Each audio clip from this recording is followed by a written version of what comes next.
ഞാനെന്നാ പോട്ടെ. വലിയ നടനായി കഴിയുമ്പോ നീ എന്നെ മറക്കൂ? നിന്നെ ഞാൻ ഒരിക്കലും മറക്കൂല. എനിക്കറിയാടാ, മനുഷ്യന്മാരല്ലേ, മറക്കും. അതൊന്നും കുഴപ്പമില്ല. നീ എന്തായാലും ഒരു നല്ല നിലയിരുത്തി കണ്ടാൽ മതി എനിക്ക്. അതിനുവേണ്ടിയല്ലേ ഞാൻ ഈ കിടന്ന് കഷ്ടപ്പെടാം.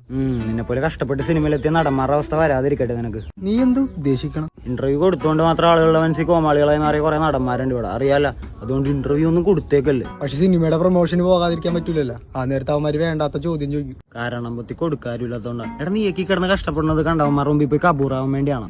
അല്ല, ആക്ടേഴ്സിനെയൊക്കെ റെസ്പെക്ട് ചെയ്യണം. നല്ല ആങ്കേഴ്സ് ഉണ്ട് ഇവിടെ, അവരെ കൊണ്ട് ജയിച്ചാൽ മതി ഇന്റർവ്യൂ. അല്ലാണ്ട് നിന്നെയൊക്കെ തിന്നാൻ മന്നന്മാർക്കൊന്നും തല വെച്ച് കൊടുക്കല്ലേ. എടാ, സിനിമയുടെ പ്രൊമോഷൻ വേറെ, ഇന്റർവ്യൂ വേറെ. അച്ഛനെ ആക്ടേഴ്സിനെയൊക്കെ കബൂറാക്കി അവരുടെ കരിയർ തകർക്കണ ഒരു പരിപാടിയായിട്ടാണ് ഇപ്പത്തെ ഇന്റർവ്യൂസിന് എനിക്ക് തോന്നിയേക്കണം. അതുകൊണ്ട് പറഞ്ഞു. അത് ശരിയാണ്, ഞാനൊരു നടന്റെ ഫാനായിരുന്നു. അയാളുടെ ഇന്റർവ്യൂ കണ്ടേ പിന്നെ അയാളുടെ പടം കാണി ഞാൻ നിർത്തി. എടാ, ഈ നടന്മാരൊക്കെ നമ്മളെ എന്റർടൈൻ ചെയ്യാൻ വേണ്ടി കുറെ സ്ട്രഗിൾ ചെയ്യണ്ടെന്ന് ഞാൻ കേട്ടേക്കണം. എന്നിട്ട് ഇങ്ങനെ വിളിച്ചു വരുത്തി ഒരുമാതിരി ഊള ചോദ്യം ചോദിച്ചാൽ ആർക്കാലും പൊളിയൂലേ. എന്നിട്ട് അത് കണ്ട് നമ്മ ചിരിക്കുകയും ചെയ്യും. എന്ത് ലോകം ഉള്ളത്. ഹോ, എന്നൊരു കഥാപാത്രമായിട്ട് എല്ലാരും കണ്ടാ മതി. നിനക്കപ്പൊ കാര്യം മനസ്സിലായല്ല? അത് മതി. അപ്പൊ ശരി, പൊള്ളാച്ചിട്ട് വിളി. എത്തണതിന് മുമ്പ് ഞാൻ വിളിക്കും. വിളിച്ചാ മതി. എന്നാ കുടുക്ക പൊട്ടിച്ച കാശ ബസ് കാശായിട്ട് വെച്ചു. താങ്ക്സ് മച്ചാ.